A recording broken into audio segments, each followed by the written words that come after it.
Here's why: does hitting a remote make it work again? If the device does not work, most people will try to shake and hit the tool as it is in the hand until it can functioning again. How such an action can make the remote control work again?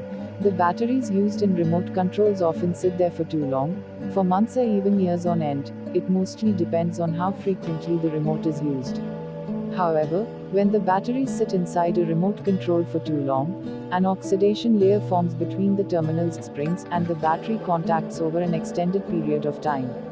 The thing about this oxide layer is that it has a high resistivity, meaning that it strongly opposes the flow of current through it.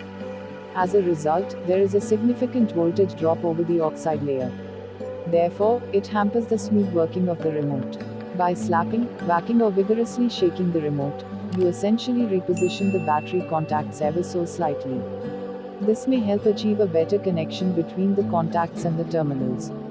Tip: you can achieve better contact by rolling the batteries around in their lodgings, or simply taking them out and putting them back in. Also, whacking the remote shocks the springs against the battery terminals, which scratches the oxide layer, thereby reducing the resistance offered by the oxide layer, and making the current flow through it again.